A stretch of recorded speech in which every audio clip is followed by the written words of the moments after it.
Assalamualaikum warahmatullahi wabarakatuh. Selamat pagi pendengar. Terima kasih Anda sudah bersama kami pagi ini dan kembali kami hadirkan dialog pagi untuk edisi hari ini Senin 13 Juni 2022.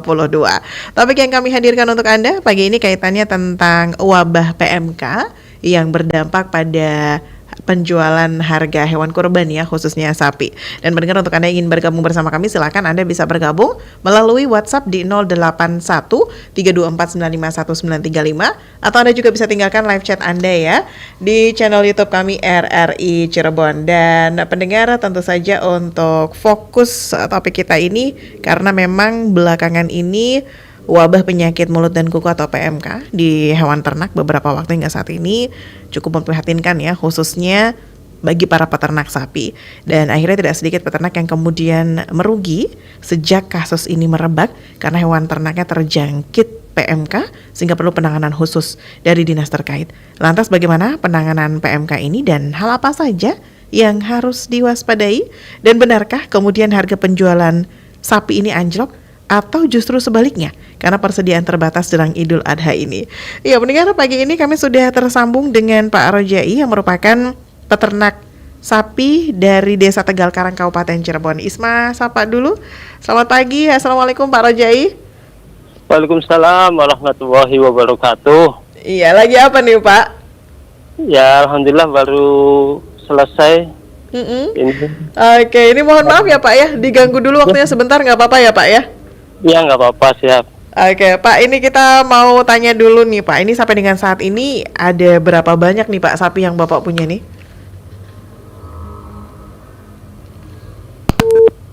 Iya.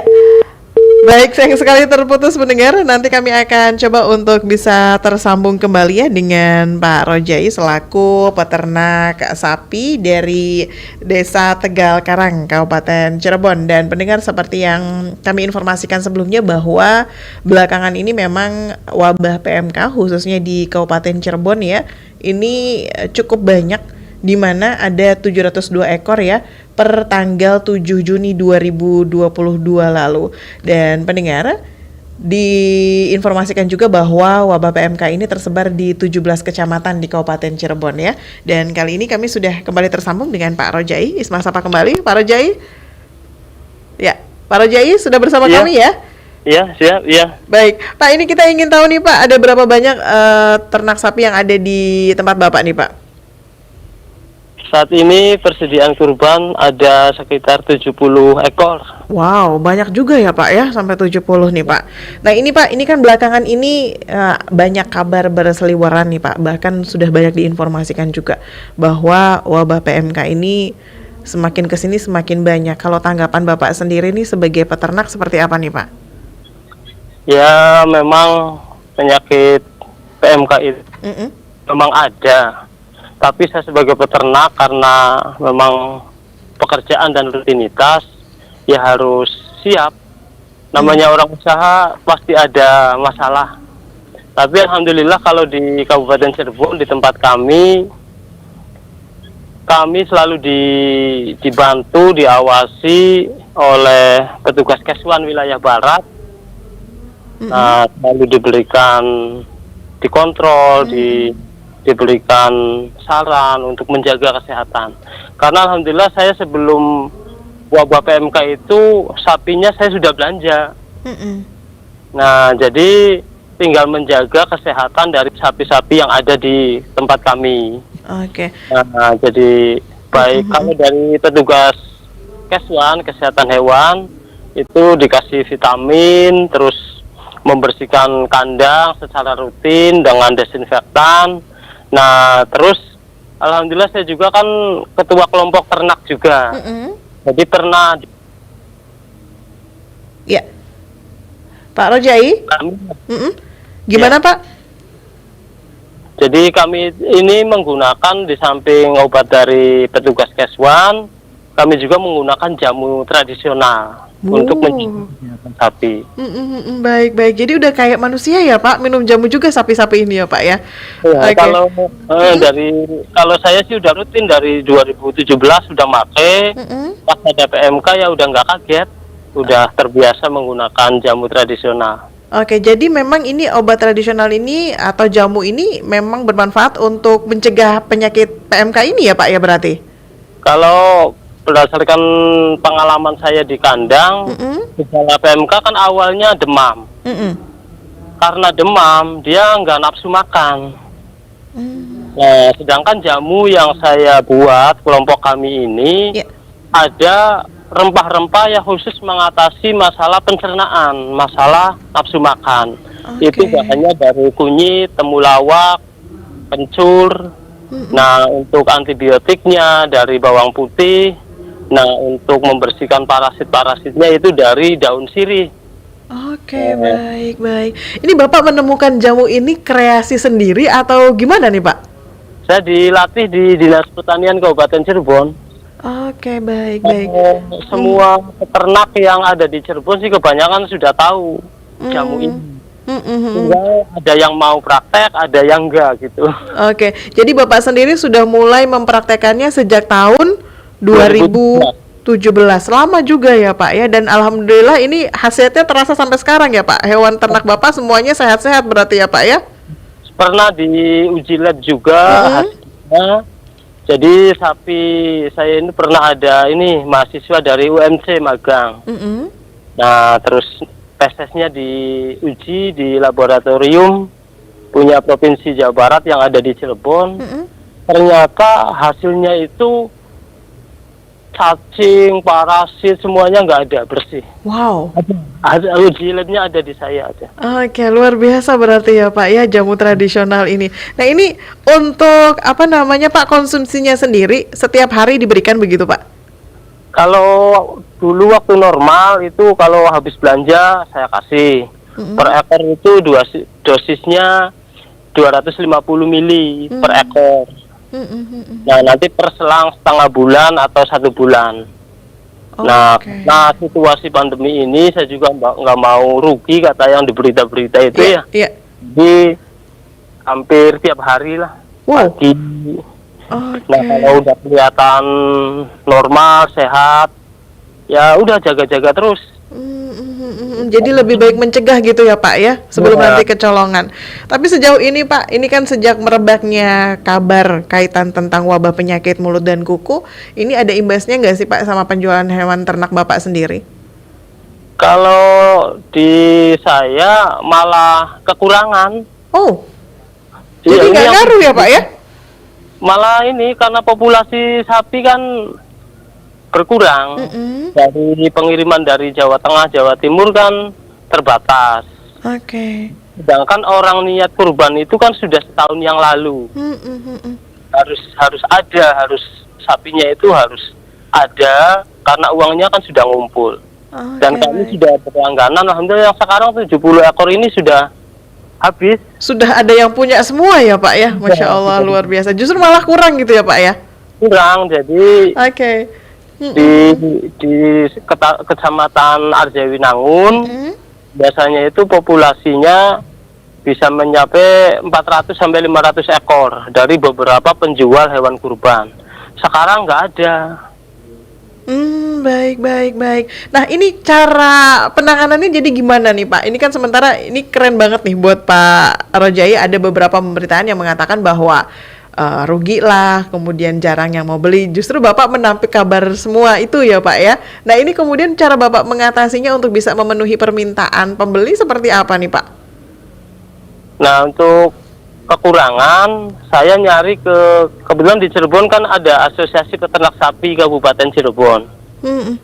Nah, ada grupnya dan ya berbagi informasi. Kemarin ada pengiriman dari Cirebon Timur. Ya setengah bulan yang lalu lah 17 ekor. Wow. Jadi peternak-peternak yang punya 2, 3 itu kan benar tidak ada kekhawatiran terkena penyakit, terus nanti takut ya karena berita lah, jadi takut. Akhirnya ya saya beli. Oke, baik. Tapi kalau menyikapi kabar harganya turun nih Pak, ini gimana Pak?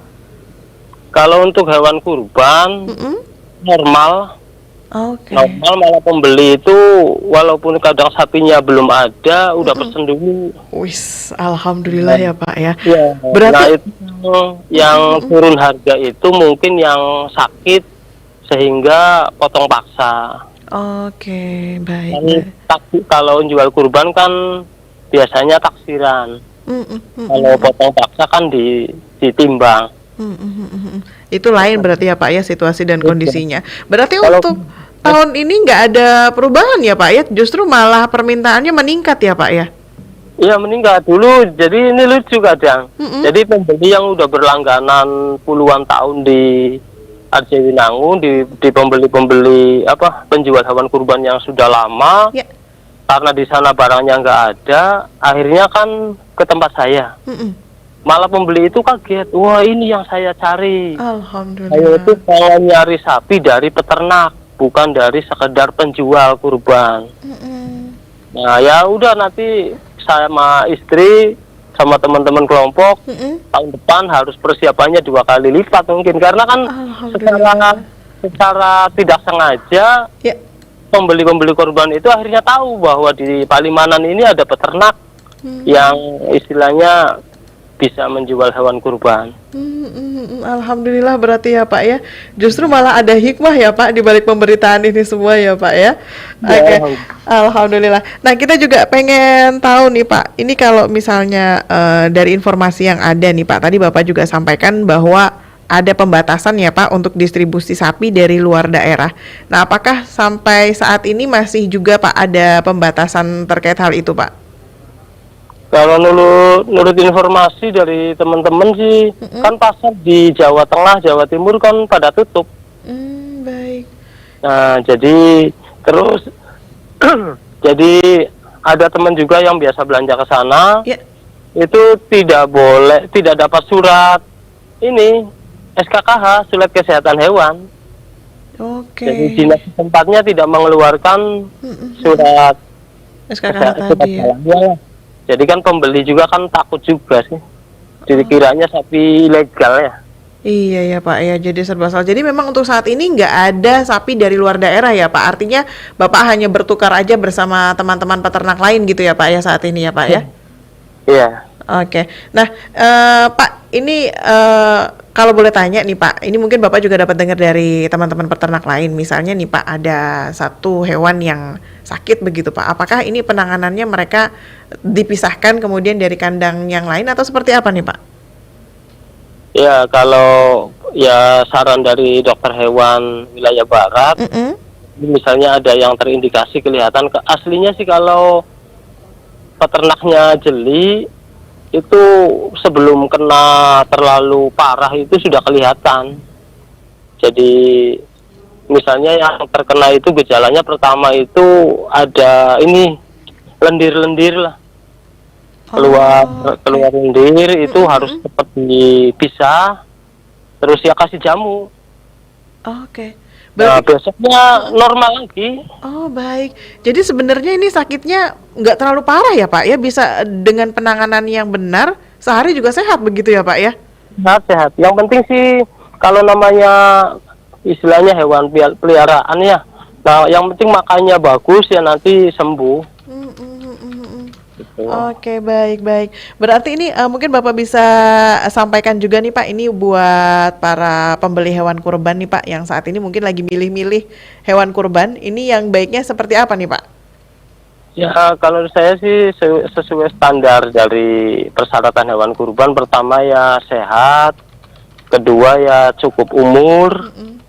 Nah, biasanya sih tiap tahun ada nanti pemeriksaan hewan kurban oleh Dinas Pertanian, dalam hal ini Keswan. Nanti akan diperiksa satu persatu baik kesehatan maupun umurnya. Nanti dikasih penel sehat. Penel sehat dari Dinas Kabupaten. Tapi nggak tahu sekarang, saya belum tahu informasi. Saya juga ada pesanan dari Bekasi. Terus ya saya belum berani ngambil keputusan karena takut nggak ada suratnya. Oke, jadi sekarang masih jaga-jaga terus ya Pak ya? Ya, karena pertama itu, kedua di kabupaten juga ini kekurangan sih. Oke, Ini jadi sudah Ini 70 ekor yang sudah ngasih DP, ya udah langganan di Iya. pondok pesantren, di perumahan. Saya harus nyari 10 ekor lagi. Oke. Jadi Iya. ini Bapak lagi cari-cari ya di teman-teman Iya. yang lain ada stok nggak gitu ya Pak ya? Iya. Mas. Oke, jadi ini mungkin menepis kabar juga ya Pak. Berarti sebenarnya untuk harga jual hewan kurban khususnya sapi ini nggak mengalami penurunan harga ya Pak ya? Normal-normal aja ya Pak? Normal saja, normal. Oke, kecuali ini yang apa tadi Bapak potong paksa gitu ya Pak ya? Itu Oke. karena menurut saya sih karena keteledoran dari peternaknya lah. Baik baik.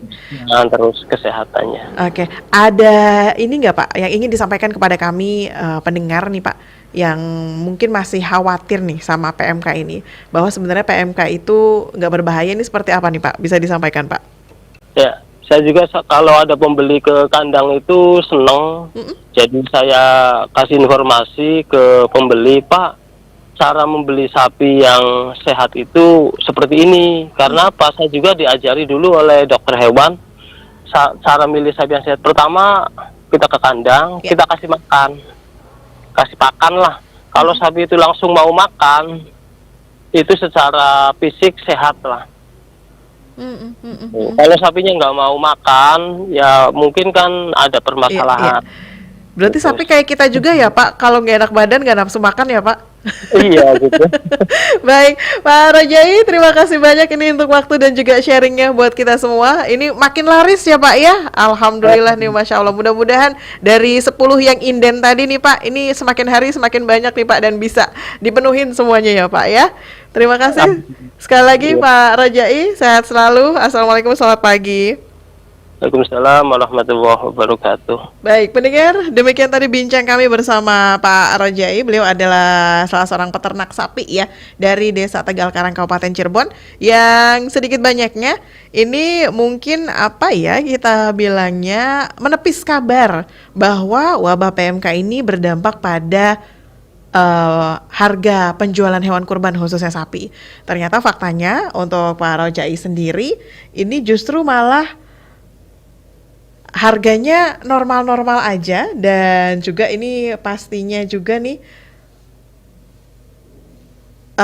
ternyata justru malah untuk barangnya sendiri ini harus apa namanya? Oke, harus inden ya, menunggu, bahkan nih Pak Rojai harus sabar, harus mencari 10 sapi lagi. Baik, ini selanjutnya kita akan menyapa Dokter Hewan Nina Triana Murti yang merupakan medik veteriner Madya dari Dinas Pertanian Kabupaten Cirebon. Assalamualaikum, selamat pagi Bu Dokter. Waalaikumsalam warahmatullahi wabarakatuh. Selamat pagi, Bu. Sehat-sehat ya Dok ya? Alhamdulillah. Harus sehat. Harus sehat. Iya. Ini mungkin lebih Iya. sibuk dari hari-hari kemarin ya Dok ya? Ya. Oh, oke. Ya, lumayan. Lumayan ya Dok ya, lumayan warawiri sana sini. Dok, Iya, betul. ini kan Gimana? kemarin itu kami cukup dikejutkan dengan adanya kabar bahwa udah ada 702. Ini mohon Ya, maaf dikoreksi lebih kalau malah salah. Oh, malah lebih. lebih. Sudah sekitar 800 ya. Oh ya Allah. Itu yang iya. Iya, Sudah itu ada 800. 800-an. Mungkin bisa disampaikan Ibu seperti apa sih perkembangan terkini dari wabah PMK yang ada di Kabupaten Cirebon ini? Iya, jadi penyebarannya itu sangat betul-betul sangat di luar dugaan kami ya. Tapi ternyata memang kalau kita lihat ini kan pertama buat kami di Cirebon ya, buat kita di Cirebon. Ternyata memang dari literatur itu memang 90 sampai 100% penularannya dari populasi gitu. Karena PMK ini bisa ditularkan lewat udara, jadi airborne infection, bisa melalui perantaraan angin sampai 10 kilometer. Jadi bisa dibayangkan ya. Jadi apa namanya penyebarannya cepat sekali. Setiap hari kita kan ada krisis center di dinas, kemudian ada juga krisis center yang di wilayah di UPTD Puskeswan. Nah, kita terus menerus update data setiap hari, dan itu dalam jangka waktu hanya 1 bulan sudah 800 ekor sapi yang terkena gitu. Oke, paling banyak kalau boleh disampaikan ada di daerah mana ya Bu Dokter? Di wilayah timur banyak ya, hampir rata semua ya. Banyak di tengah juga ada banyak. Di daerah Gunung Jati, kemudian di mana lagi tuh di Babakan. Iya, Tengah Tani itu yang pertama malah. Walah. Di Babakan ada, Babakan Timur ya. Ya. Kemudian di Ciledug ada, Babakan banyak di sana, apalagi Babakan banyak sapi di sana. Oke, baik. Kantong sapi di sana, iya. Oke, Dok, ini tadi dokter sampaikan bahwa virusnya ini bisa menyebar lewat udara begitu, Dok. Betul, Nah, apakah betul. virus ini juga nanti apa ya, Dok ya? Bisa kena sama kita manusia nggak sih, Dok? Kalau ke virus ini tidak zoonosis ya Bu ya, artinya tidak dapat ditularkan dari hewan kepada manusia, bahkan tidak match ya dengan badan kita manusia. Jadi bukan hostnya, manusia itu bukan inangnya, iya. Iya. Jadi kita nggak perlu khawatir ya Bu sebenarnya Nggak soal perlu hal khawatir itu. sebenarnya. Cuman manusia di sini punya andil untuk menyebarkan virus. Waduh. Gitu. Jadi manusia itu faktor mekanik ya. Kita sih tidak sakit oleh virus itu, tidak. Cuman kita kalau misalnya pindahkan dari kandang yang satu ke kandang yang lain tanpa harus desinfeksi diri dulu gitu. Ya. Mungkin kita membawa virus gitu ke kandang yang baru gitu. Atau peternaknya habis sesama peternak mungkin saling berkunjung gitu ya. Dia berkunjung ke temannya sesama peternak yang di kandangnya ada sapi yang sakit. Terus dia balik lagi ke kandangnya yang bersih yang tidak ada PMK, nanti kena juga gitu. Oh, ya Jadi bisa dibawa oleh petugas, oleh peternak, oleh pedagang, kemudian ini hewan kurban juga nih, pembeli hewan kurban yang suka pindah dari kandang ke kandang, nawar-nawar hewan kurban, itu juga harus hati-hati. Karena bisa aja dia habis nawar dari kandang yang di mana gitu ya, terus mengunjungi kandang yang lain gitu, dia juga bisa membawa. Bahkan ada penelitian di folikel rambut kita aja bisa itu virus di situ gitu. Oke. Di badan, Jadi di baju. justru kita sebagai manusia yang dalam tanda kutip sebagai yang jahatnya ya Bu, perantara jahat ya. Bisa jadi tersangkanya. Tersangkanya ya Bu ya. Tersangkanya, Ikut iya. andil gitu ya Bu ya. Iya, Ya Allah, betul, tolong. betul. Oke, Iya. baik. Nah, tapi Bu, ini yang kemudian jadi banyak perbincangan di masyarakat juga, ini banyak Ya. yang kemudian sapi-sapi yang mohon maaf terkena PMK ini dipotong paksa. Nah, apakah Ya. ini kemudian setelah itu kan pasti dikonsumsi ya Bu sama kami begitu. Betul, Nah, ini betul. apakah aman begitu Bu ketika kemudian banyak yang memutuskan untuk melakukan potong paksa dan akhirnya Iya. dijual untuk dikonsumsi? Iya, karena takut ya. Nggak apa-apa kalau kita daging itu aman untuk kita konsumsi. Sekali lagi kita hanya berperan sebagai bisa menularkan dari hewan yang satu ke yang lain. Misalnya dengan daging kalau kita cuci, kita misalnya beli dari pasar gitu, kita cuci kemudian air cuciannya itu masuk ke selokan atau ke air permukaan, dan itu ada embek yang datang gitu ya, domba yang datang terus minum, dia bisa ketularan gitu. Jadi hanya itu. Jadi kita bisa, yang dikhawatirkan dari manusia adalah mereka melakukan penanganan ke daging itu dan ada cemarannya yang bisa menularkan ke hewan lain, itu aja. Tapi kalau untuk kita sendiri, untuk manusia sendiri aman daging itu. Jadi ini kayak Kita daging direbus aja. maksudnya Jangan gimana nih dicuci, Bu? langsung direbus. Iya. Oh, jadi ketika kita baru membeli daging sapi gitu ya Bu? Iya. Itu Iya. berarti langsung diolah ya? Langsung rebus aja. Jangan dicuci dulu. Oke. Kalau dicuci pasti masuk ke air permukaan ya. Oke. Iya, dan itu akan rawan untuk hewan-hewan yang, ya kalau di kota mungkin tidak ada lah yang berkeliaran. Tapi lebih baik jangan dicuci, langsung kita Olah gitu ya Bu ya, aja. direbus. Iya. Bahkan di tempat penyembelihan hewan kurban juga disarankan untuk punya tempat perebusan gitu. Jadi sebelum dibagi itu direbus dulu. Oke. Gitu. Berarti ini juga Dan nggak caranya harus ke disarankan. septic tank. Oh, dan ini juga nggak disarankan untuk langsung masuk ke lemari pendingin berarti ya Bu ya? Sebenarnya bisa. Jadi daging itu kita masukkan ke lemari pendingin nggak apa-apa. Oh, nggak apa-apa. Nggak apa-apa Bu. Iya. Oke. Iya, nggak apa-apa. Cuma setelah itu jangan dicuci aja. Itu yang. Oke, jadi langsung aja iya. digodok. Iya. Di ini ya Bu. Itu berapa lama Bu? Jadi justru kalau dimasukkan ke lemari pendingin, seolah-olah daging itu dilayukan ya. Ya. Dilayukan itu artinya Jadi pada jam-jam 4 jam setelah pemotongan itu, itu daging itu akan mengalami rigor mortis. Artinya ada proses enzimatis yang membuat serat-seratnya itu menjadi keras gitu. Oh, Kalau kita masukkan ke kulkas nanti akan menjadi lunak. Nah itu pH-nya akan menurun dan virus PMK itu akan tidak berdaya gitu dengan suhu yang begitu. Jadi oke. jadi kalau kita mau masak dengan cepat langsung direbus aja tanpa dicuci, atau kalau mau dimasukkan ke kulkas dulu yang di bawah ya Ibu ya, bukan yang freezer ya, refrigerator yang di bawah Oke. gitu.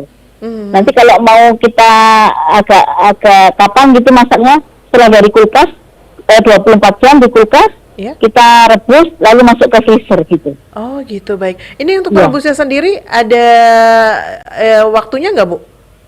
Dia paling sudah mati dalam 30 menit di suhu 54 derajat Oh, Celcius. baik, baik. Kita kan masih lebih dari itu, lebih Iya, dari betul. 54 ya. Betul, betul, betul. Kalau lebih dari 30 menit saya pikir.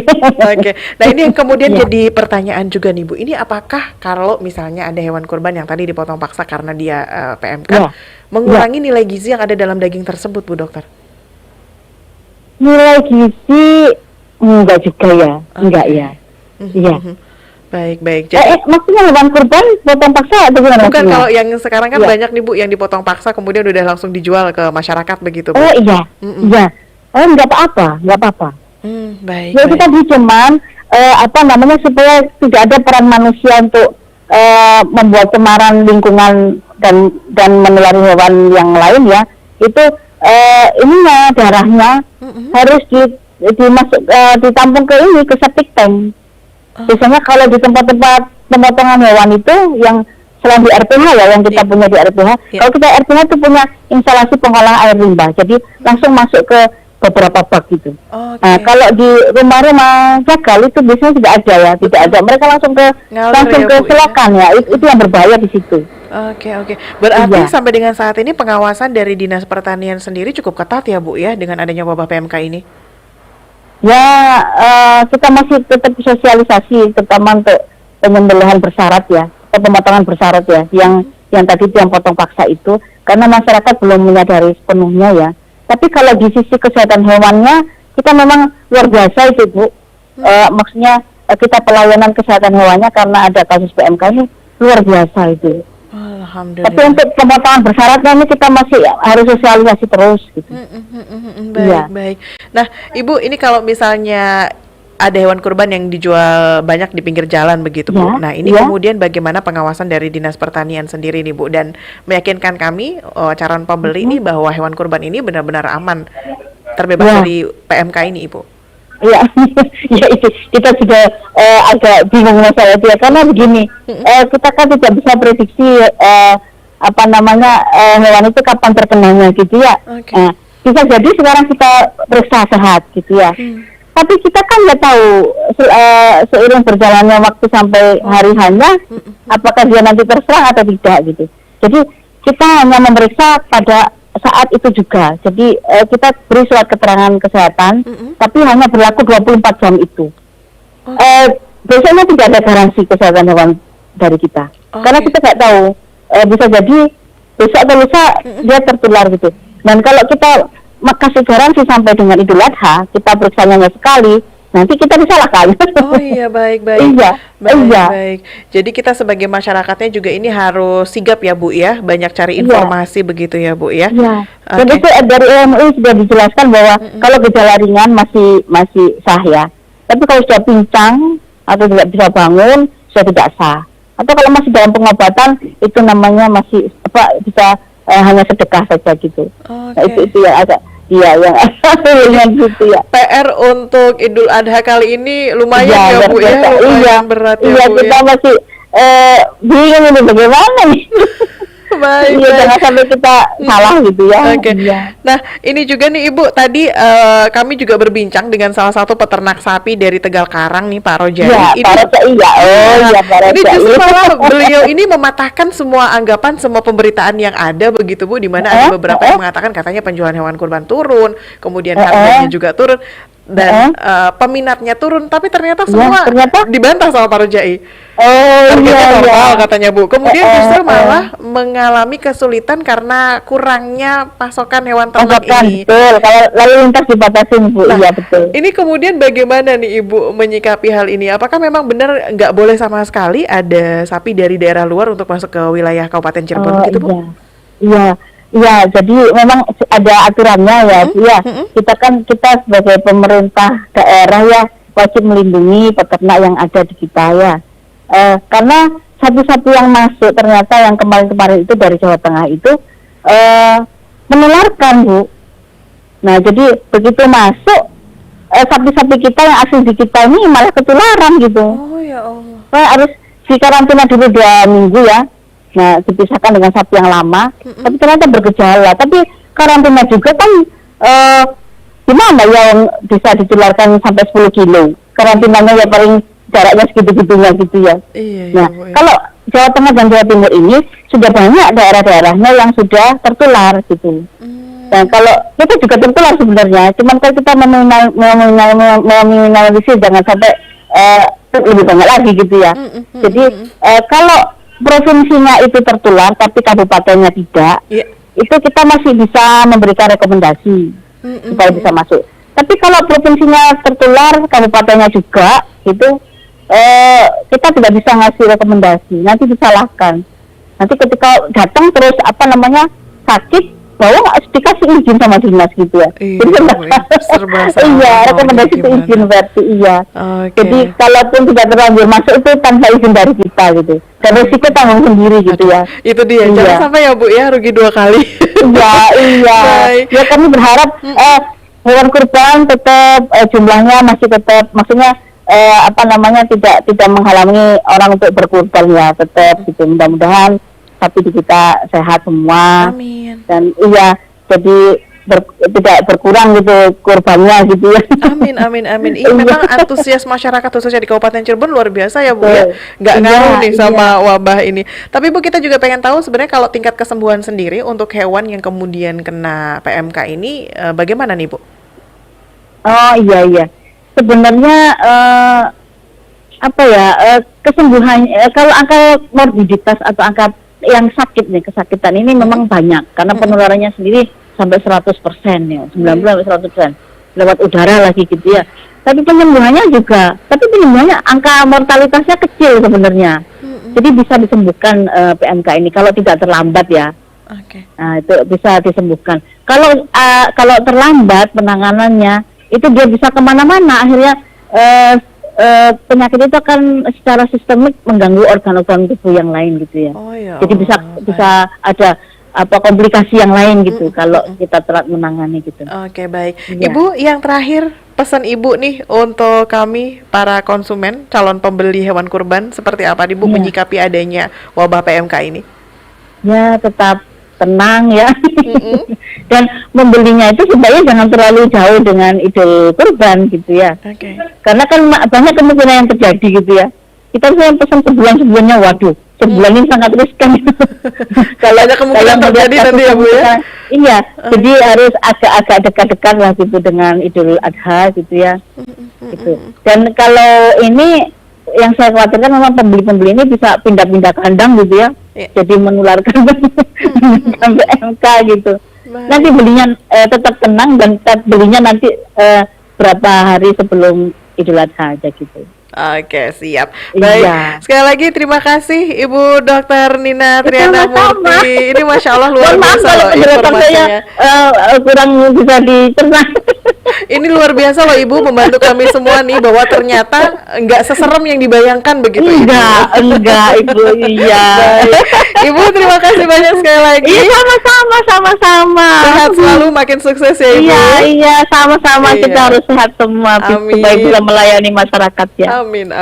Selamat pagi, assalamualaikum. Waalaikumsalam warahmatullahi. Baik, mendengar Dokter Hewan Nina Triana Murti yang baru saja memberikan penjelasan luar biasa. Beliau adalah medik veteriner Madya Dinas Pertanian Kabupaten Cirebon, di mana seperti yang sudah beliau sampaikan ya, tidak perlu khawatir dengan adanya wabah PMK ini, tinggal bagaimana kemudian kita menyikapinya, dan juga kalaupun secara tidak sengaja kita tidak tahu daging yang kita konsumsi saat ini karena mungkin salah satunya berasal dari hewan sapi yang dipotong paksa, ini tetap dipatuhi cara pengolahannya, direbus dulu minimal 30 menit ya, atau paling tidak segera masukkan ke lemari pendingin ya, 1x24 jam, kemudian besoknya baru diolah begitu. Tetap bersama kami Pro 1 RRI Cirebon, kanal Inspirasi.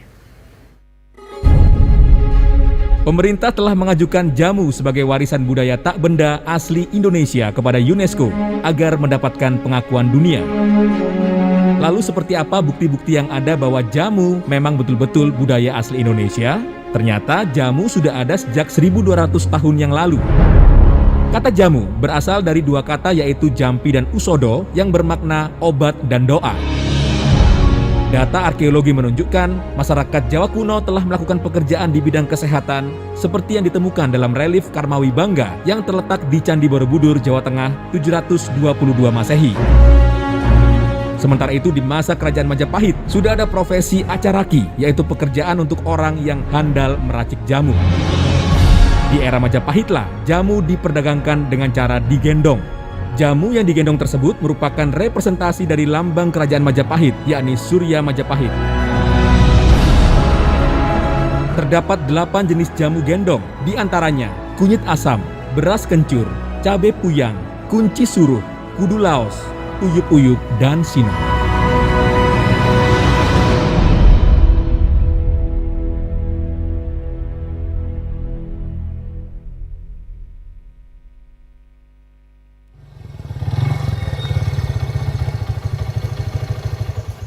Udah sampai. Kok parkirnya sembarangan gini, Mas? Di tempat aman dong. Terpantau CCTV. Ada petugas parkir kayak gitu loh. Aman kok, Dek. Kan banyak orang. Ih, gimana sih, Mas? Kita kan nggak tahu siapa mereka. Kalau ternyata mereka salah satu komplotan pelaku curanmor gimana? Udah hilang, nanti baru nyesel. Yang penting kan aku nggak kehilangan kamu, sayang. Iya, aku serius, Mas. Kamu pikir aku bercanda? Serius nih. Ih, Mas, nanti aku cubit nih. Au. Iya ya, Dek. Ini mau aku pindahin.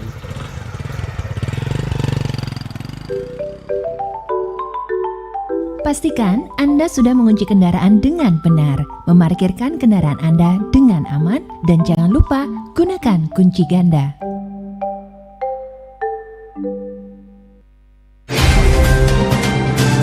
Lintas Cirebon Pagi. Terima kasih pendengar, Anda masih bersama kami, masih dalam sajian Dialog Pagi, di mana tema untuk pagi ini mengetengahkan topik kaitan tentang wabah PMK ya. Dan kali ini kami sudah tersambung dengan reporter Alex Sunardi yang akan menyampaikan informasi kaitan merebaknya PMK ternyata mempengaruhi penjualan hewan kurban tahun ini. Seperti apa dan bagaimana? Alex, silakan selengkapnya.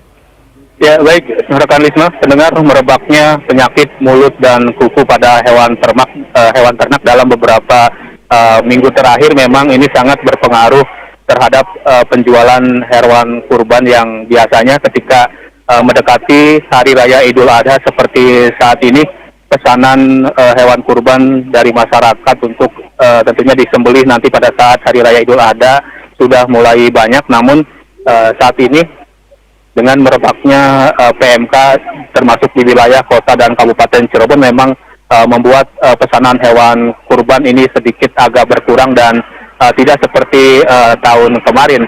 Hal ini pula yang dirasakan salah satu penjual hewan kurban di wilayah kota Cirebon, Abdullah, yang ditemui beberapa saat lalu, yang mengatakan bahwa dibanding tahun lalu pesanan hewan kurban hingga saat ini memang tidak sebanyak tahun kemarin, karena memang ada kemungkinan juga masyarakat masih ketakutan dengan merebaknya kasus PMK yang terjadi pada hewan ternak.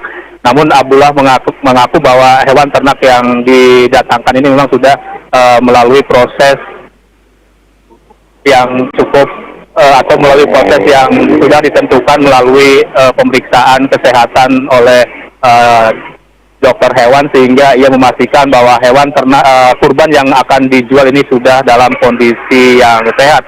Dan ia pun yakin meski saat ini masih belum seramai sebelumnya, namun menjelang Hari Raya Idul Adha pesanan akan kembali ramai, karena memang biasanya setiap tahun pun pesanan hewan kurban ini akan ramai menjelang atau ketika sudah mendekati Hari Raya Idul Adha. Dan ia pun juga masih optimis karena ia sudah memiliki pelanggan yang tentunya biasanya akan datang pada saat menjelang Hari Raya Idul Adha seminggu ataupun 2-3 hari sebelum Hari Raya Idul Adha. Dan ia berharap masyarakat tidak perlu takut karena hewan kurban yang dijual ini sudah dalam kondisi sehat dan tidak terjangkit PMK yang tengah ramai saat ini. Baik rekan Isma, informasi yang dapat saya sampaikan. Alex Sunardi melaporkan kembali ke Anda di studio. Baik, terima kasih Alex untuk informasi Anda. Selamat bertugas kembali. Dan pendengar, setelah tadi kita berbincang bersama Pak Rojai selaku peternak sapi dari Desa Tegal Karang, kemudian juga sudah berbincang bersama dokter hewan Nina Triana Murti. Kali ini kita akan mencoba untuk bisa berbincang bersama Bapak Haji Andi Yusuf ya, yang merupakan Wakil Ketua Pimpinan Daerah Dewan Masjid Indonesia PDDMI Kota Cirebon. Bagaimana kemudian kita bisa menyikapi nih informasi kaitan tentang wabah PMK terhadap hewan ternak khususnya sapi. Baik, kita coba kembali untuk bisa tersambung dengan beliau. Assalamualaikum Pak Haji. Waalaikumsalam warahmatullahi wabarakatuh. Sehat-sehat ya Pak Haji ya? Alhamdulillah sehat-sehat Mbak. Alhamdulillah. Sehat, Mbak. Terima kasih banyak Pak Haji sudah menyuangkan waktunya nih untuk dialog pagi RRI. Pak Haji, ini kan jelang Idul Adha, ini ada aja begitu kan informasi yang kemudian membuat kami sebagai masyarakat muslim ini sedikit banyaknya khawatir nih dengan adanya informasi wabah PMK. Pak Haji sendiri menyikapinya seperti apa nih Pak Haji? Ya, yang jelas Mbak ya, kalau namanya kurban itu kan sudah perintahnya Allah ya. Surat perintah Allah di surat Al-Kautsar ya, di situ jelas di ayat 2 Allah mengatakan fasol di rabbika wanhar kan di situ. Jadi maka laksanakanlah sholat karena Tuhanmu dan berkurbanlah. Gitu. Jadi sudah jelas-jelas bahwa kita sebagai umat Islam yang memiliki kelebihan harta ya untuk kurban. Nah itu. Nah sekarang permasalahan yang sedang muncul sekarang ini kan karena sekarang lagi ribut masalah PMK ya Pak. Penyakit mulut dan kuku. Yang jelas memang saat kita ketahui lah bahwa beberapa dokter hewan mengatakan bahwa beberapa hewan yang terpapar virus PMK ini ya. Dan beberapa dokter tersebut juga mengatakan bahwa sebenarnya masih boleh dan aman untuk dikonsumsi gitu kan. Tapi kan kalau misalnya untuk korban itu kan tidak bisa hanya sekedar konsumsi, ada persyaratan khusus di dalam berkorban ini. Nah itu gimana nih Pak Haji? Yang jelas kan sesuai dengan salah satu hadis Rasulullah SAW menjelaskan ya, sejumlah kecacatan yang menjadi penentu keabsahan hewan menjadi hewan kurban ya. Jadi Rasulullah bersabda yang artinya kurang lebih begini. Ada 4 hewan yang tidak sah dijadikan hewan kurban. Yang pertama, yang sebelah matanya jelas-jelas buta. Jadi kalau matanya bukan mata kambing atau hewan kurban itu dua, salah satunya buta itu tidak boleh untuk dikurban jadi hewan kurban. Terus yang kedua, yang jelas-jelas dalam keadaan sakit. Nah ini jadi kalau hewannya harus sehat, nggak boleh sakit. Nggak boleh dalam hal ini kalau misalnya hewan itu terpapar PMK, jelas sudah tidak termasuk dalam kategori hewan untuk bisa dikorbankan. Yang kedua ya Mbak ya. Terus yang ketiga, yang kakinya jelas-jelas pincang. Jadi kalau misalnya sapi atau misalnya kambing pincang itu kaki nggak boleh jadi korban. Terus yang keempat adalah yang badannya sangat kurus dan tidak berlemak. Nah, apalagi yang kurus ini ya itu tidak diperkenan untuk dijadikan korban. Ini jelas ini hadis riwayatnya Ibnu Majah. Nah ya, jadi selain persyaratan sah hewan korban yang tadi itu ya, ada yang dijadikan landasan sebagai potensi tidak bolehnya hewan itu dijadikan hewan kurban. Itu adalah berkurangnya daging pada hewan ternak. Jadi misalnya sapi pada saat sekarang ini misalnya bobotnya misalnya 100 kilo misalnya ya 100 misalnya. Kemudian pada saat dikurbankan masih kurang lebih sekitar masih beberapa hari bulan korban, kemudian dia nyusut nih nyusut berat badannya misalnya menjadi 70 kilo. Nah itu jelas-jelas tidak boleh. Ya kan? Jadi apalagi PMK ini kan juga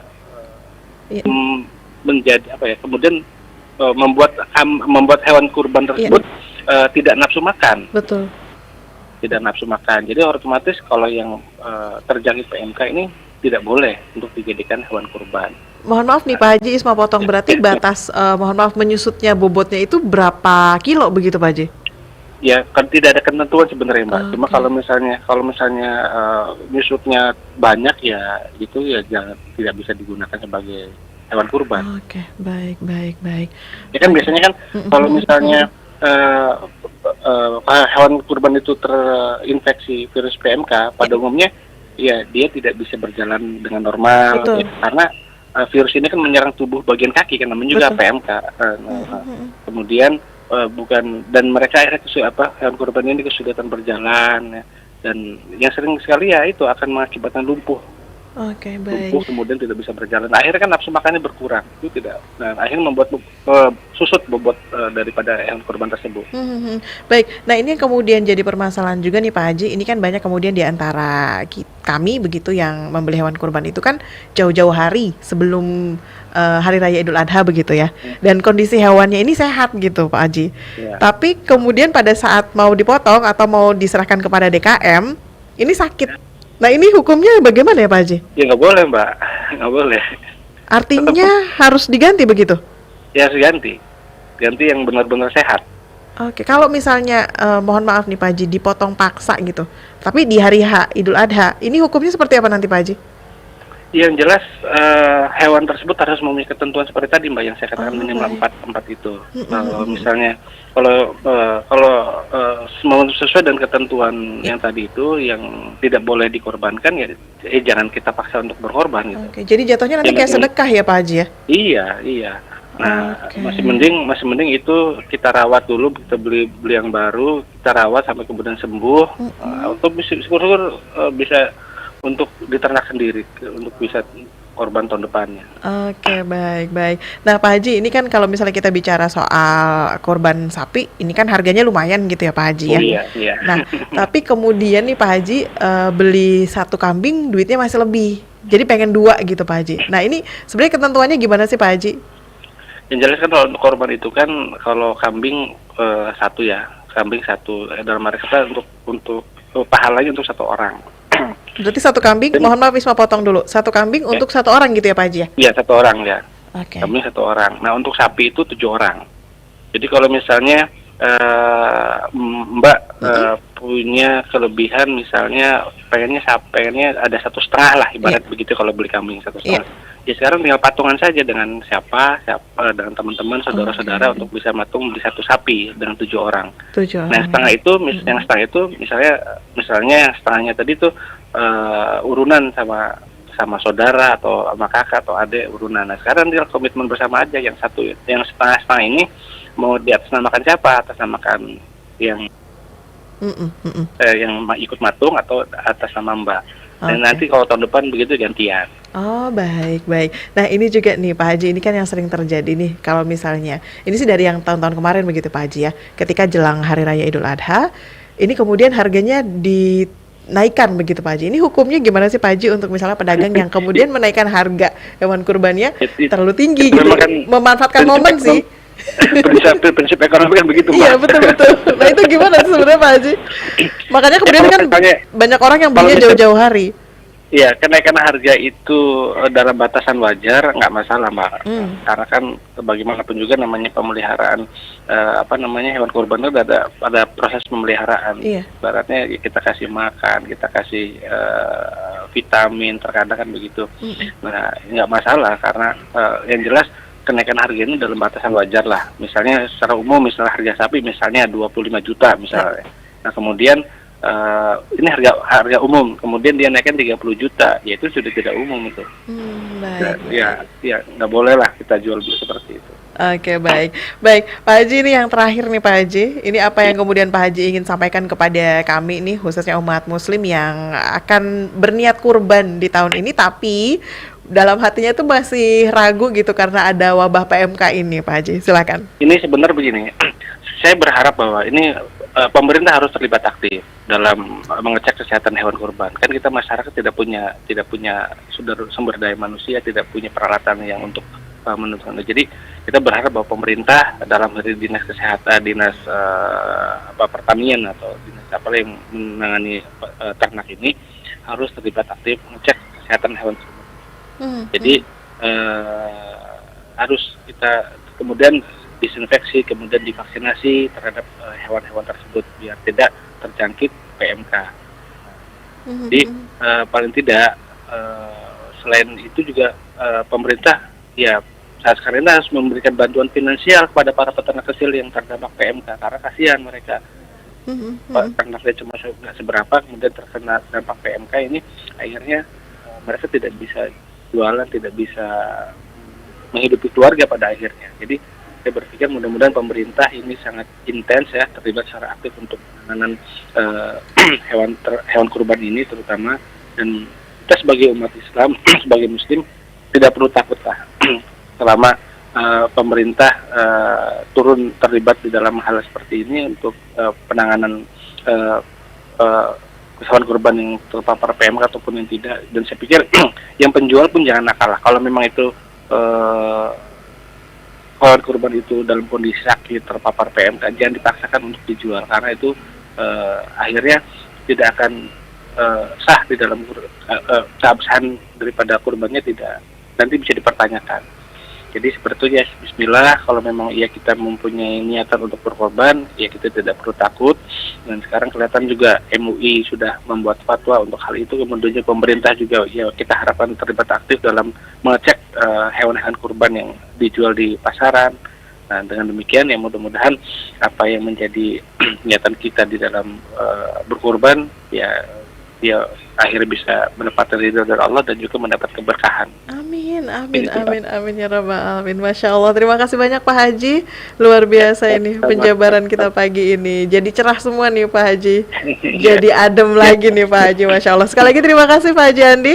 Sehat selalu Pak Haji. Assalamualaikum. Waalaikumsalam warahmatullahi wabarakatuh. Baik pendengar, demikian tadi perbincangan singkat kami bersama Bapak Haji Andi Yusuf. Beliau adalah Wakil Ketua Pimpinan Daerah Dewan Masjid Indonesia PDDMI Kota Cirebon, di mana seperti yang beliau sampaikan dan juga dua narasumber kita sebelumnya ya, bahwa tidak perlu khawatir terlalu berlebihan dengan adanya wabah PMK ini. Sejauh yang kita ketahui bersama tadi, bahwa ternyata ini tidak akan menular dari hewan ke manusia, dan kemudian ketika dikonsumsi pun ini aman selama kita bisa benar-benar mengolahnya ya. Sekali lagi, dan juga untuk Anda yang ingin berniat kurban tahun ini pastikan juga hewan kurbannya tetap sehat, dan seperti saran dari Ibu Dr. Nina tadi, bahwa kalau bisa belinya itu menjelang Hari Raya Idul Adha ya, untuk bisa mencegah hal-hal yang tidak diinginkan, agar bisa dipastikan bahwa hewan kurban yang nanti akan kita kurbankan di Hari Raya Idul Adha dipastikan kondisinya sehat. Tetap bersama kami pendengar, dan hingga di sini kebersamaan kami menemani Anda dalam sajian dialog pagi kali ini. Terima kasih untuk kebersamaannya. Sampai jumpa.